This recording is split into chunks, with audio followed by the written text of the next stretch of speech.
Pemerintahan Trump telah mengumumkan sesuatu yang gila. Sebuah perjanjian kerjasama nuklir selama 30 tahun dengan Arab Saudi. Teknologi paling berharga yang dimiliki Amerika akan jatuh ke tangan mereka. 24 jam setelah pengumuman ini, Presiden Trump juga mengumumkan sebuah syarat. Arab Saudi bisa mendapatkan kesepakatan ini, tapi hanya jika mereka secara resmi bergabung dengan perjanjian Abraham dan menormalisasi hubungan dengan Israel. Inilah masalahnya. Arab Saudi selama setahun terakhir justru secara terbuka menjauhi hal itu.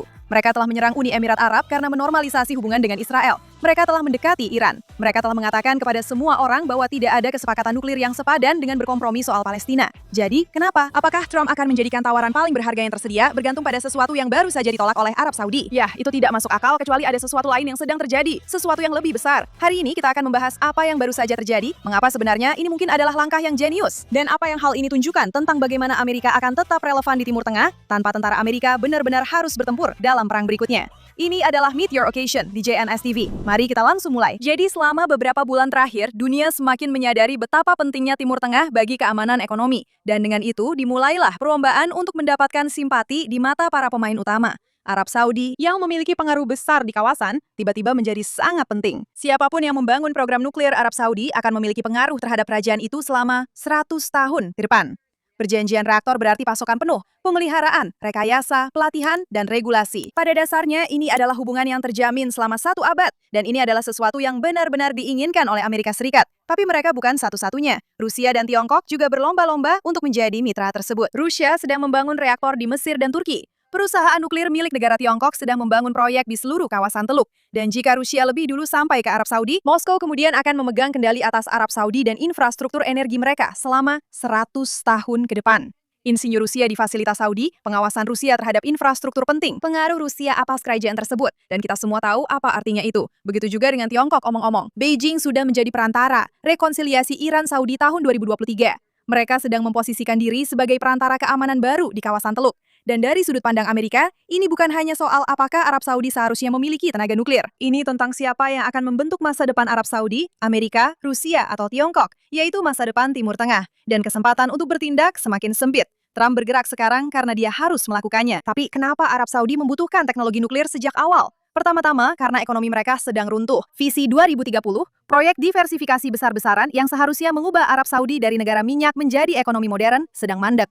Pada kuartal pertama tahun 2026, mereka mengalami defisit anggaran sebesar 34 miliar dolar. Harga minyak saat ini tidak memberikan mereka keleluasaan seperti yang biasa mereka miliki. Mereka perlu membangun pabrik desalinasi, pusat data, dan zona industri. Dan semua itu membutuhkan energi. Dan energi nuklir benar-benar bisa membantu. Tapi itu hanya bagian dari sisi ekonomi. Masalah sebenarnya adalah Iran seperti biasa. Pada tahun 2022, putra mahkota Arab Saudi Muhammad bin Salman menyatakan dengan jelas, dan saya kutip, "Jika Iran mendapatkan senjata nuklir, kami juga akan mendapatkannya." Dia menyatakan sebuah kondisi di Timur Tengah yang dia lihat akan terjadi, di mana jika Iran mempersenjatai diri, Arab Saudi juga akan melakukan hal yang sama karena kebutuhan. Tentu saja, ini adalah sesuatu yang sedang diupayakan Amerika Serikat untuk dicegah. Mereka tidak ingin Iran memiliki program nuklir, tetapi melihat bagaimana prosesnya tidak mudah dan lancar, mereka tidak hanya mengandalkan perang saja. Arab Saudi merasa terkepung. Mereka dikelilingi oleh proksi Iran, yaitu Houthi di Yaman, yang menembakkan rudal ke fasilitas minyak mereka. Hizbullah di Lebanon, milisi di Irak, semuanya dipersenjatai dan didanai oleh Iran, dan mereka membutuhkan daya tangkal yang lebih kuat. Mereka dulu bergantung pada Amerika Serikat, tetapi mereka melihat bahwa itu saja tidak cukup. Pada tahun 2023, mereka mencoba jalur Tiongkok. Beijing menjadi perantara kesepakatan dengan Iran untuk memulihkan hubungan diplomatik. Tiba-tiba, setelah puluhan tahun menjadi musuh bebuyutan, mereka berjabat tangan. Arab Saudi berpikir, mungkin ini akan mengakhiri konflik. Mungkin sekarang Beijing bisa menjadi penjamin keamanan yang baru. Tapi apa yang terjadi? Senjata-senjata Iran tetap mengalir ke Houthi. Serangan terhadap kapal-kapal di Teluk tidak berhenti. Beijing bisa menjadi perantara pembicaraan damai. Tapi mereka tidak bisa melindungi dari serangan rudal. Dan Beijing tidak bisa berbagi intelijen. Dan Beijing tidak bisa mengintegrasikan pertahanan udara dengan sistem peringatan dini. Jadi pada tahun 2025, Arab Saudi benar-benar berada dalam kesulitan. Mereka membutuhkan teknologi nuklir. Mereka membutuhkan sistem pertahanan. Mereka membutuhkan kemitraan ekonomi. Mereka perlu lebih terintegrasi ke dalam jaringan perdagangan global daripada sekarang. Dan mereka tidak mendapatkan semua itu dari Iran atau Tiongkok. Jadi, mereka terisolasi dan putus asa. Pada bulan April 2026, keadaan mulai berubah. Setelah Amerika Serikat dan Israel melakukan operasi militer terhadap Iran, Tehran meluncurkan serangan langsung terbesar ke wilayah Arab Saudi sejak rudal Scud Saddam Hussein pada tahun 1991. Beberapa rudal Iran menghantam fasilitas minyak Arab Saudi, menyebabkan kerugian puluhan miliar dolar. Lalu bagaimana Arab Saudi merespons? Secara terbuka, mereka sebenarnya tidak terlalu bereaksi. Mereka hanya mengeluarkan kecaman formalitas terhadap Iran. Mereka memanggil duta besar Iran untuk sebuah pertemuan. Mereka menolak untuk benar-benar benar-benar membalas secara militer yang merupakan hal yang signifikan. Ketika Menteri Luar Negeri Iran menelpon para pemimpin 5 negara Teluk pada pagi hari setelah gencatan senjata, hanya Arab Saudi yang menerima panggilan itu, dan hanya orang Saudi yang mengangkat telepon. Tentu saja mereka melakukan semua ini untuk mendukung Palestina, dan mereka menentang Israel serta eskalasi yang terjadi. Tapi mereka memperhatikan apa yang terjadi di UEA, dan mereka tahu bahwa UEA dilindungi oleh intelijen Israel dan sistem pertahanan udara Amerika membantu melindungi fasilitas minyak Arab Saudi. Mereka tahu bahwa jaringan kesepakatan Abraham berpotensi bisa bekerja. Jaringan itu bisa melindungi mereka secara langsung. Jadi, Arab Saudi secara terbuka mengatakan mereka tidak akan membalas untuk melindungi pabrik desalinasi mereka. Tapi, situasi sebenarnya seperti ini. Arab Saudi tahu bahwa mereka harus bergantung pada jaringan Israel-Amerika yang secara terbuka mereka tolak. Infrastruktur penting yang dilindungi oleh kemitraan yang mereka tolak untuk bergabung. Dan Trump tahu hal ini. Bukti bahwa Arab Saudi sebenarnya membutuhkan apa yang bisa ditawarkan oleh Israel dan Amerika. Bukti bahwa kemitraan formal yang dihindari Arab Saudi justru adalah hal yang akan menentukan kelangsungan hidup mereka. Trump melihat situasinya dan melihat adanya daya tawar. Arab Saudi mengatakan mereka tidak ingin bekerja sama dengan Israel, tapi Arab Saudi perlu bekerja sama dengan Israel. Ekonomi mereka membutuhkannya, keamanan mereka membutuhkannya, kelangsungan hidup mereka membutuhkannya. Mereka bisa saja dilindungi oleh sistem yang secara terbuka tidak mereka ikuti. Mereka mendapatkan intelijen melalui perantara Amerika, yang sebenarnya bisa mereka dapatkan langsung dari Israel. Mereka terisolasi dari beberapa jalur perdagangan global yang sebenarnya bisa mereka akses melalui pelabuhan dan koridor Israel.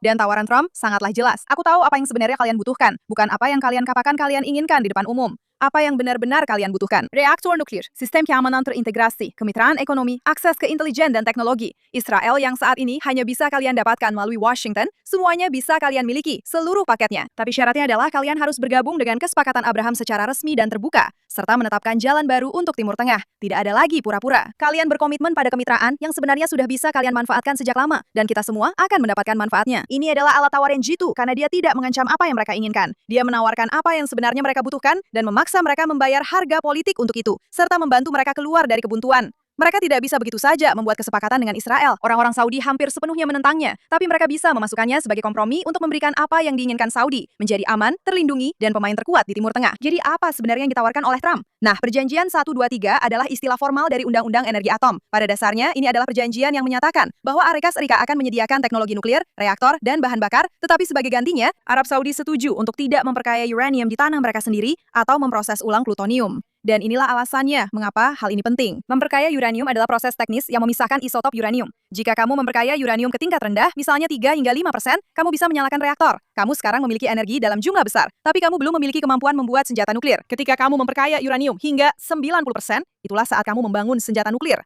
Hanya 5 negara di dunia yang memperkaya uranium tanpa memiliki senjata nuklir. Dan itu memang disengaja, karena setelah menguasai teknologinya, membuat senjata hanya tinggal keputusan saja. Kesepakatan Trump mencakup studi selama 2 tahun tentang apakah pabrik pengayaan uranium layak secara ekonomi di Arab Saudi. Dan jika memang layak, Arab Saudi dilarang memperkaya uranium secara mandiri selama 10 tahun.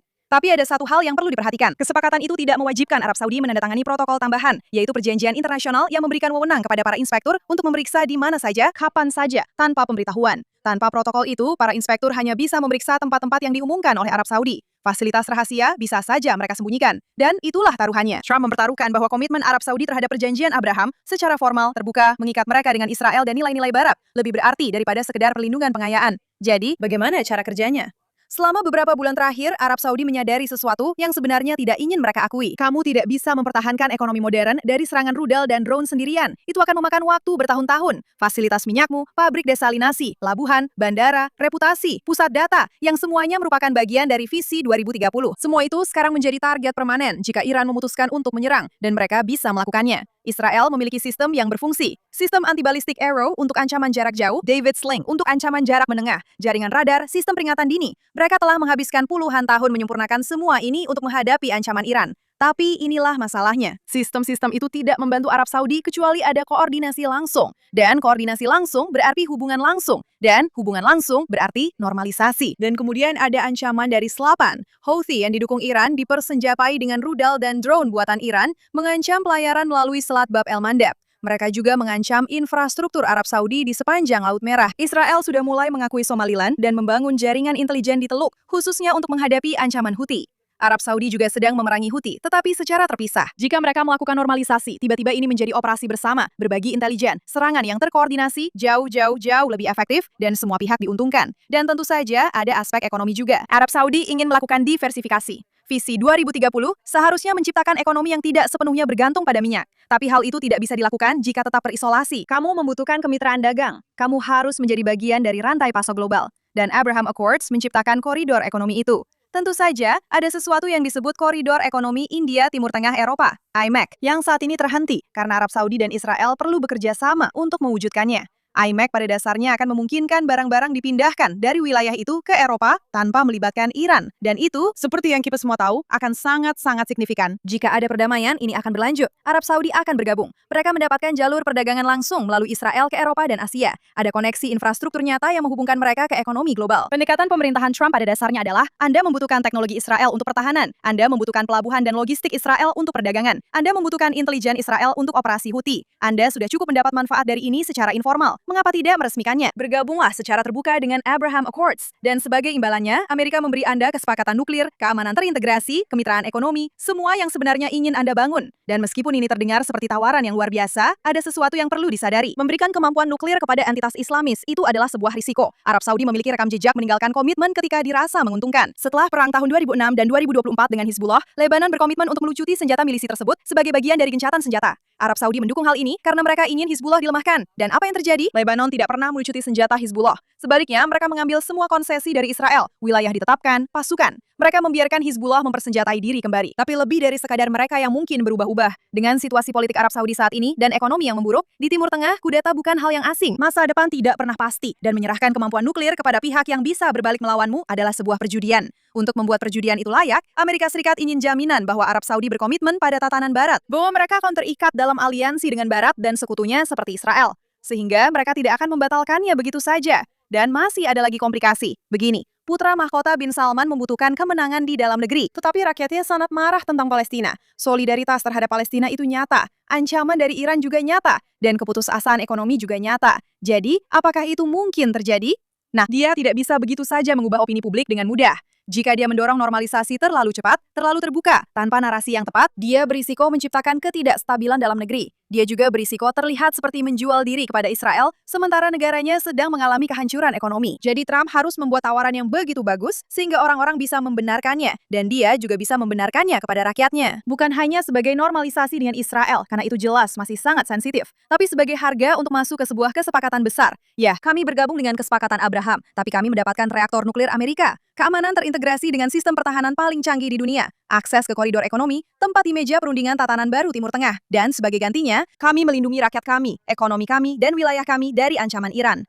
ASR mendapatkan sekutu yang kuat dan terikat dalam sebuah kesepakatan. Tapi yang lebih penting, tidak mendukung musuh-musuhnya. Ini adalah langkah yang jenius dan kuat, tapi sama sekali tidak ada jaminan. Itu tergantung pada apakah putra mahkota bersedia untuk berjuang secara politik di dalam negeri. Dan tidak ada jaminan dia akan melakukannya, atau bahkan bisa memenangkannya jika dia melakukannya. Dan tentu saja ada Kongres. Di bawah Undang-Undang Energi Atom, kesepakatan ini harus melewati masa peninjauan Kongres selama 90 hari. Selama waktu itu, para legislator dapat mengajukan resolusi penolakan bersama untuk memblokirnya. Apa kekhawatiran Kongres? Kongres khawatir tentang 3 masalah utama, bahwa kesepakatan ini tidak memiliki kekuatan inspeksi yang nyata tanpa protokol tambahan. Arab Saudi baru saja meninggalkan normalisasi dengan Israel, membuat mereka menjadi mitra nuklir yang tidak dapat diandalkan. Mereka baru saja berubah pikiran, dan teknologi pengayaan pada dasarnya bersifat guna ganda dan merupakan jalur langsung menuju persenjataan nuklir. Kekhawatiran-kekhawatiran ini bisa menyatukan Partai Republik dan Demokrat cukup kuat untuk pada dasarnya memblokir seluruh kesepakatan. Tapi jika mereka tahu manfaat dari itu mungkin masih bisa berhasil. Jadi inilah yang perlu diperhatikan selama 90 hari ke depan dan seterusnya.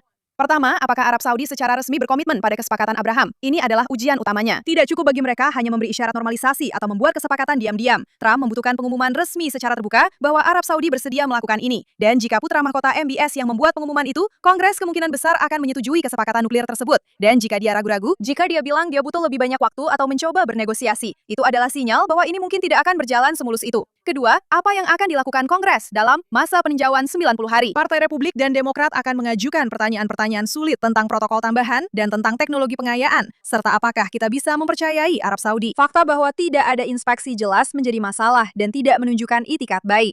Jika sidang mengungkapkan kekhawatiran serius dari kedua partai, Kongres mungkin akan memblokir ini. Perhatikan siapa yang berbicara dan apa yang mereka katakan. Perhatikan nomor 3. Bagaimana perubahan opini publik Saudi? Ini adalah variabel yang paling sulit untuk dilacak. Jika media pemerintah Saudi mulai menjelaskan normalisasi sebagai kebutuhan keamanan terhadap Iran, itu berarti putra mahkota sedang mempersiapkan rakyatnya. Jika retorikanya tetap sangat anti-Israel, jika dia masih bersikap hati-hati di depan umum, itu adalah tanda bahwa dia belum siap untuk menghadapi pertarungan politik di dalam negeri.